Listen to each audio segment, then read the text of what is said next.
So thank you for inviting me to speak with you and visit with you once again. And I'm excited about talking about this topic with you.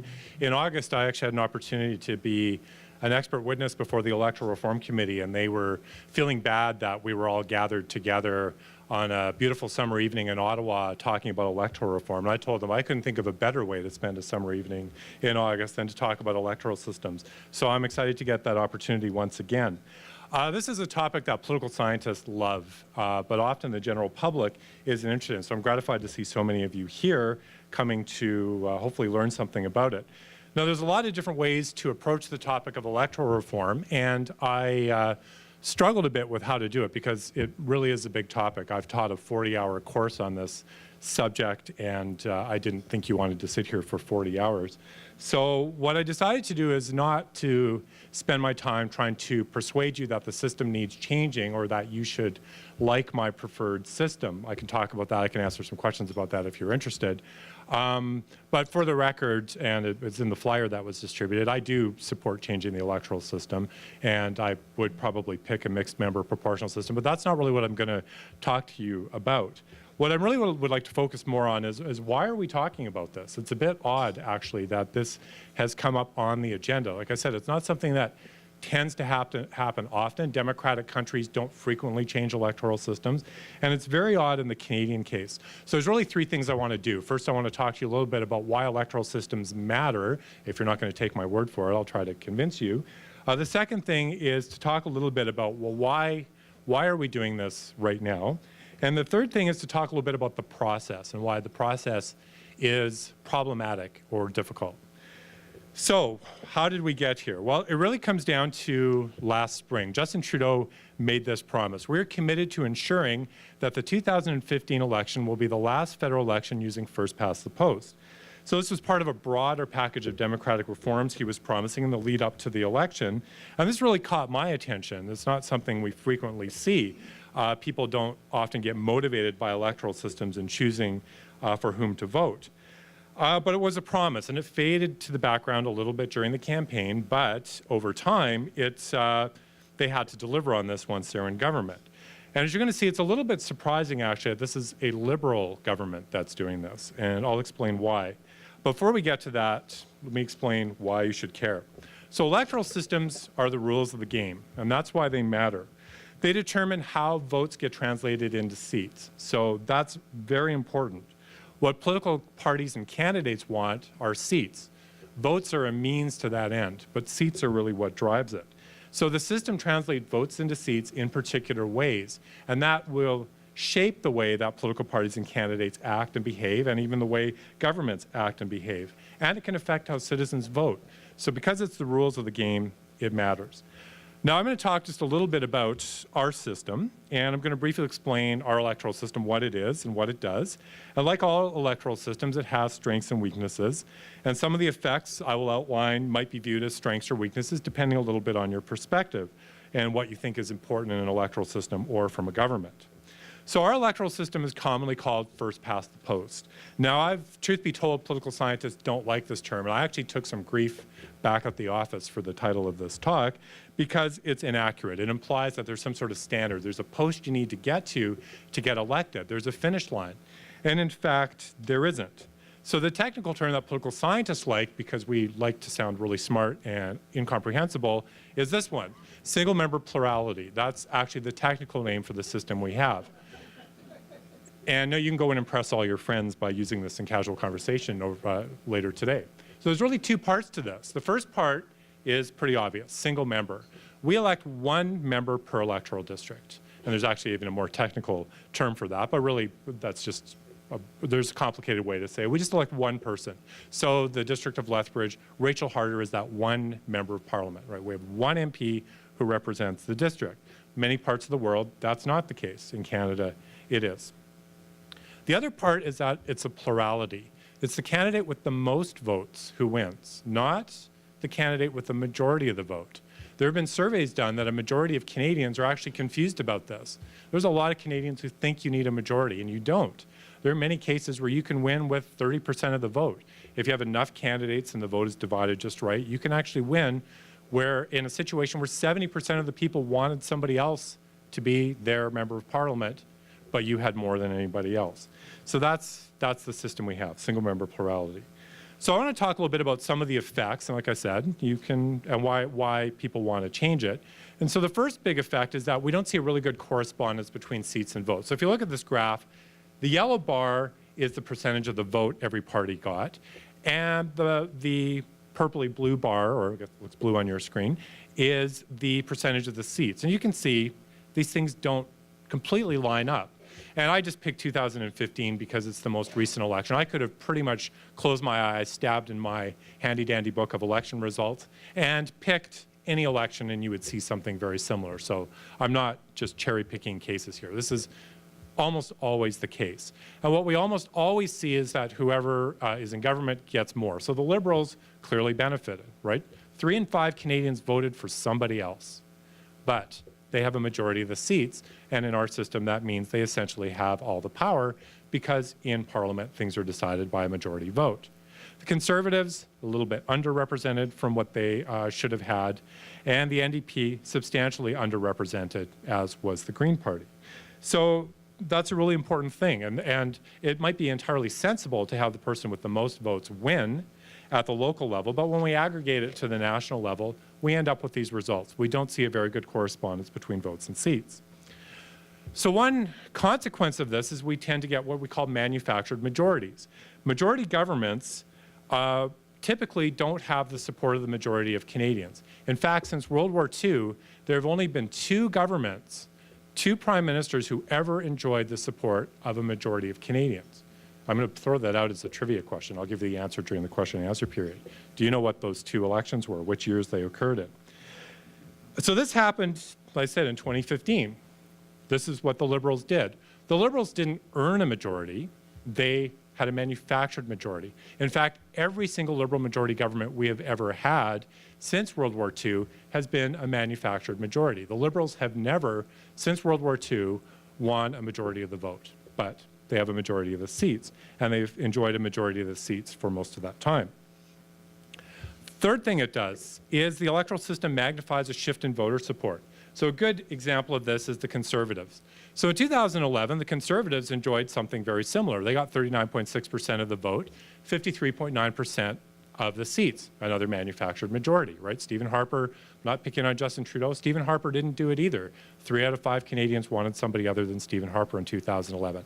So in 2015, the Conservative votes dropped a reasonably significant amount, 7.7%, but their seat share dropped almost 25%. So it looked like the Conservatives did a lot worse in that election. They almost halved their seat total. It looked like quite a repudiation, but actually it wasn't really, right? They had lost some support, no question, but it magnifies those shifts in voter support. And again, you can see this as a bug or a feature because you might see it as this is good. It's easy for voters to throw the rascals out when they're sick of them, or it makes our elections a little more random than they might otherwise be. The other thing is that it encourages regional campaigning. So those seat vote things being different, those translations being different at the national level also work at the regional level. So here's Alberta, right? We think of Alberta as being solidly conservative, and it is pretty conservative, right? 60% of voters voted conservative, but they got over 80% of the seats. And the Liberals, almost a quarter of voters supported the Liberals in the province. And then you can see the results for the other parties. But we tend to have this impression that the Liberals don't do very well in Alberta. 1 in 4 Albertans voted Liberal, but we don't see that very well represented in the vote totals that we get. Even in the bad years, even in 2011, about 1 in 10 Albertans still voted Liberal at one of their lowest points, but they had nothing to show for it. So what this does is this encourages parties to concentrate their efforts where it's going to make a difference. Now you might notice, and this last election was a bit of an exception, we don't tend to see a lot of party leaders campaigning in southern Alberta, right? Because there's not much point for a Conservative leader to come here because they can't, you can only win 1 seat in Lethbridge, for example, right? Winning it by 15% or winning it by 30% doesn't make a difference. And if you're a leader of another party, well, you've got places where you might be able to make a difference where a shift of 2 or 3% might actually elect somebody. So parties think regionally in terms of the way they campaign and arguably in terms of the way they govern.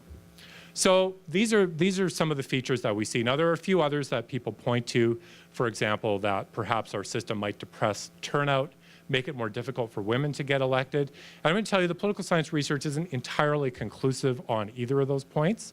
There's a little bit of evidence, but it depends a lot on a lot of other factors that go on. So we're a little less confident about some of those claims, but they are often put forward as possible shortcomings as well. So, are there alternatives? Yes, the world is full of all kinds of electoral systems, and we've used some of them in the past in Canada. And I'm not going to go into a huge amount of detail into these because it can get quite technical and complicated. And if you want to learn more about these, I'll be happy to answer questions. But I'm just going to briefly describe them so we all know what we're talking about. So there's two big families of alternatives. There's proportional systems, majoritarian systems.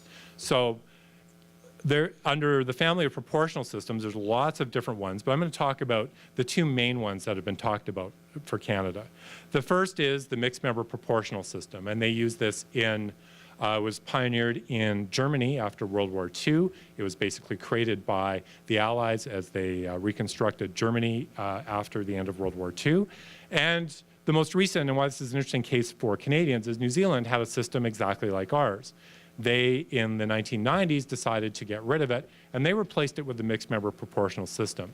So mixed member proportional, or MMP as we like to call it, because it gets tiring saying mixed member proportional all the time. An MMP system basically gives people two votes, one for the candidate you want, one for the party you want. They use the party vote to determine the share of the seats that every party gets, and then we look at the difference between the number that were elected in constituencies, and then we'll add some from a list so we get a proportional result, but you still have a local representative.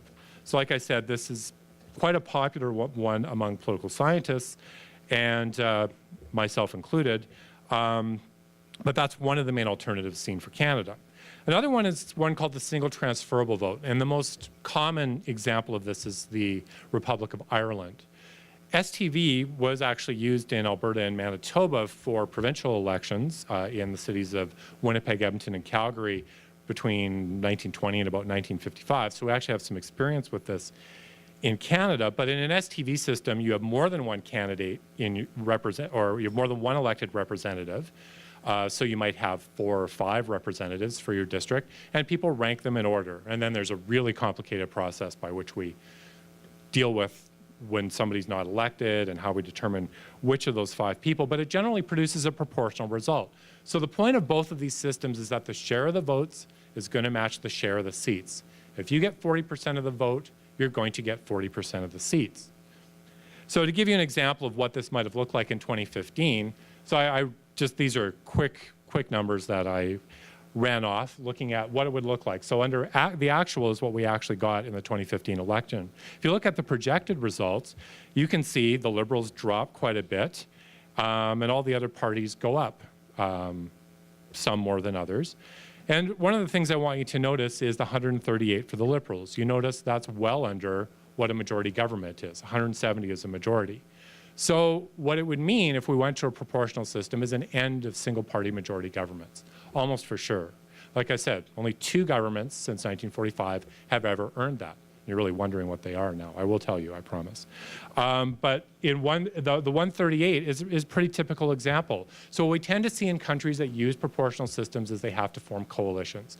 They have to form a deal with another party to cooperate together to hold power. And often that involves sharing cabinet posts either, working out a deal, what parts of each party's platform they're going to use.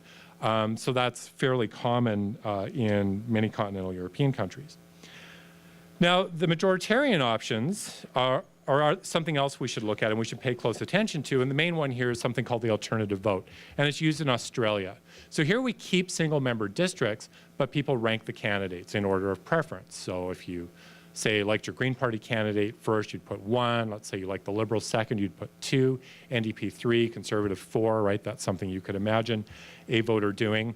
And then if nobody has a majority of the first preferences, we drop the lowest candidate, we transfer their ballots. We use this often in votes for party leaders. This is actually reasonably commonly used in Canada at the level of party elections. Now, the reason we should pay attention to this is because in that middle of June press conference in 2015, Justin Trudeau said he wanted to leave it to Parliament to decide what kind of system we should adopt, but he personally favored the alternative vote. Okay, so we should pay attention to this one. What would it look like? That's hard to say. My colleague and friend Peter McCormick, we did something last year where we published a quick little article where we looked at what it would look like. And you can see the Liberals actually do pretty well. And the Conservatives, not so well, right, this system. And the reason the Liberals do well is because there are a lot of parties' second choices, right? If you're a New Democrat and you have to choose between the Liberals or the Conservatives as your second choice, well, the Liberals are closer to you. If you're a Green Party supporter, the same is true of you might pick the Liberals as second, or the NDP as second, but then the Liberals would be your third choice. The Conservatives don't do very well in getting second choices. And so that's a problem for them. Now, the Conservatives might behave differently if we have this system, right? They've spent a lot of time polarizing the differences between themselves and the other parties, which maybe they wouldn't do if they were under the system. And indeed, that's one of the hopes of the system, that it encourages parties to reach out a little more. But you can see it also preserves the majority government. It doesn't fix that first problem, though, right? That disproportionality between seats and votes. It doesn't produce a more accurate reflection of how Canadians voted. In fact, according to the simulation we ran, it actually would make it worse. It would make our results less reflective of the way people voted. The Conservatives would be even less well represented than they deserve to be, and the Liberals would be even more well represented than they deserve to be. So that's just to give you an idea of what the alternatives are.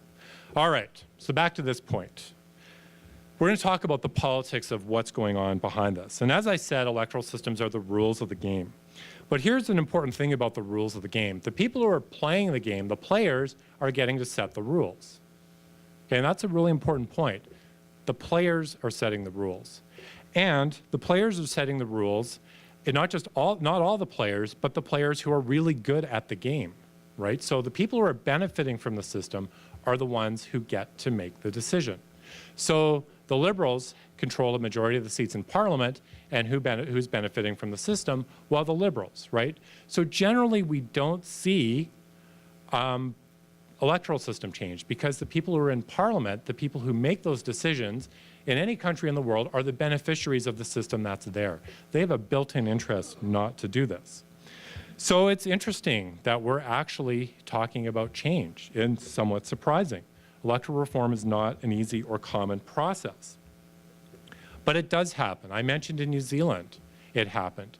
We've seen referendums on electoral reform in British Columbia and Ontario.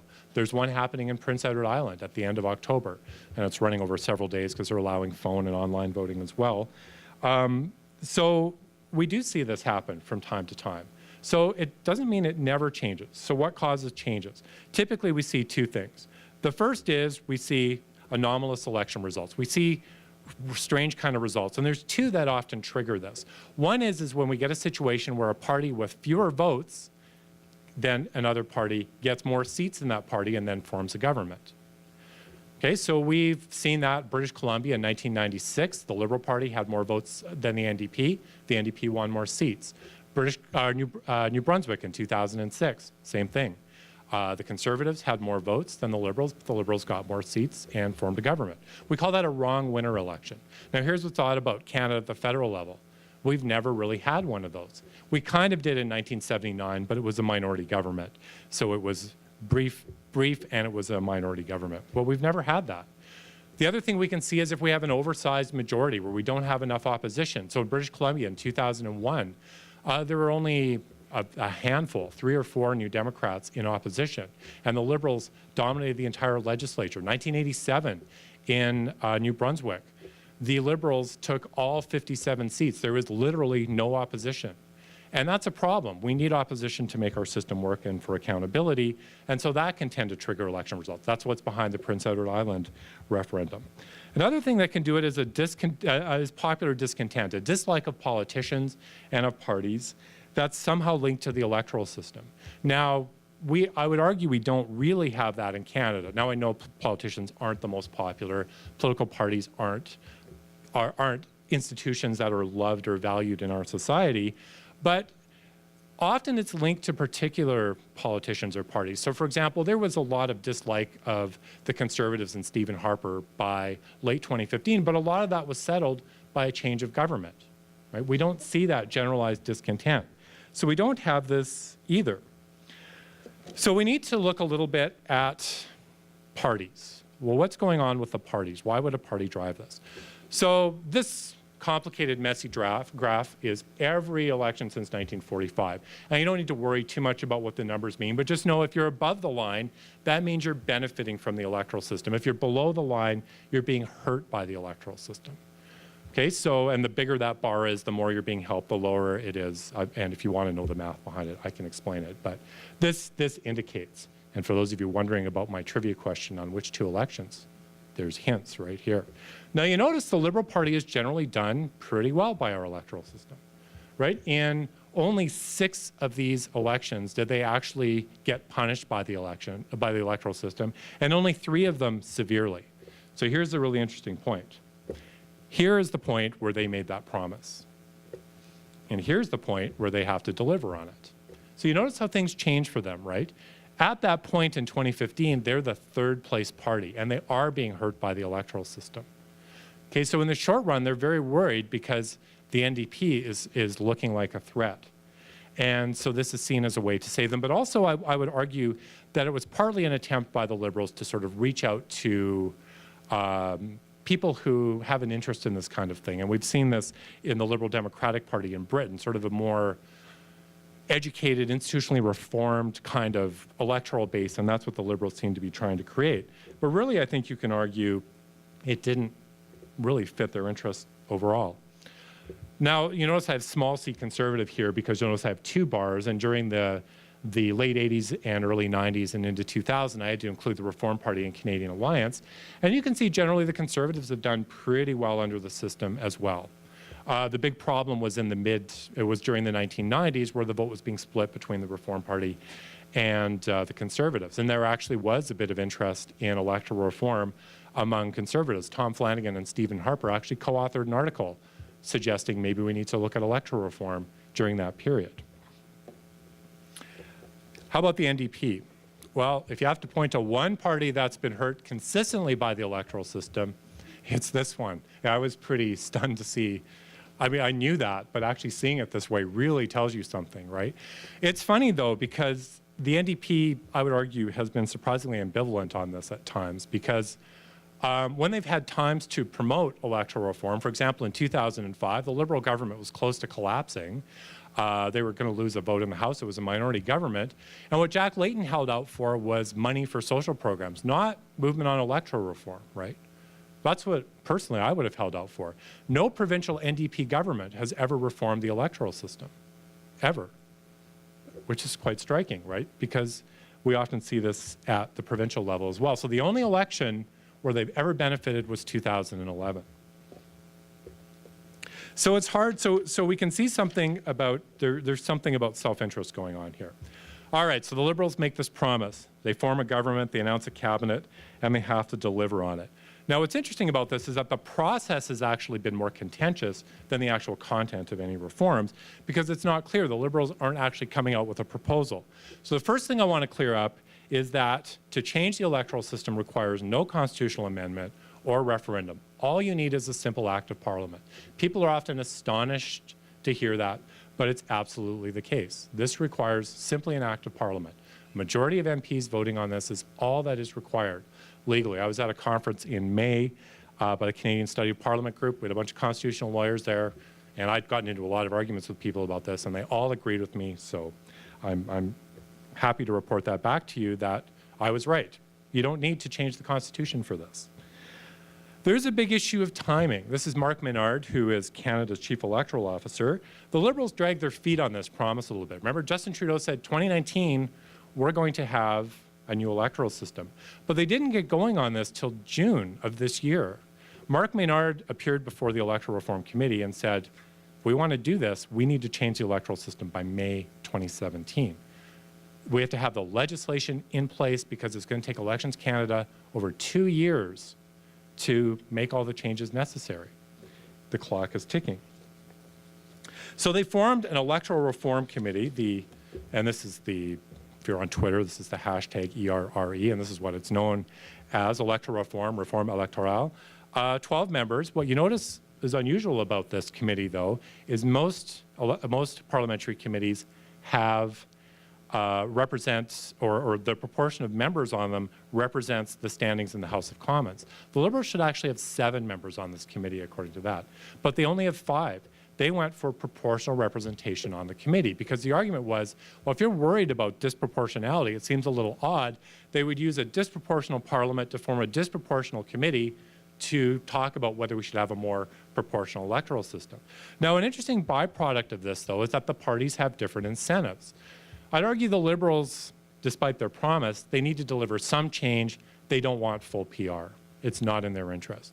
I'd argue the Conservatives they want to keep the status quo. The Green Party wants PR. The Bloc would probably be happy with the status quo, and I'd argue the NDP probably wants PR. The committee's going to be deadlocked, right? They're going to have a hard time reaching agreement. One last issue I just want to deal with is the issue of public consultation. The role of the public is important, right? And although political parties and candidates are an important part of the electoral process, so are voters. And increasingly, we have this expectation that voters should be involved. So we've seen referendums in Ontario and in British Columbia, and as I said, in Prince Edward Island now for the 2nd time. We also saw 2 referendums in British Columbia. So there's this issue of public consultation. And in fact, the Electoral Reform Committee is charged with coming up with a process and doing public consultation. So they're supposed to report by December 1st. And remember Mark Maynard's deadline, which gives about 5 or 6 months to do public consultation. Not a lot of time. So this is a problem. Now, one of the ways we deal with this is the potential of a referendum. If you've been on the Conservative website lately, this will pop up for you to see. The Conservatives are highlighting the need for a referendum. Now, the problem with a referendum, I'm going to argue, is that a lot of people don't do the homework and don't want to do the homework to understand the ins and outs of electoral systems. They can be quite technical, and the research shows this. We have lots of research on referendum voting at the provincial level, and we know this, right? And that favors the status quo. Well, that's too complicated. I'm going to vote no. And there isn't a lot of public discontent with our electoral system. That's not what's driving this.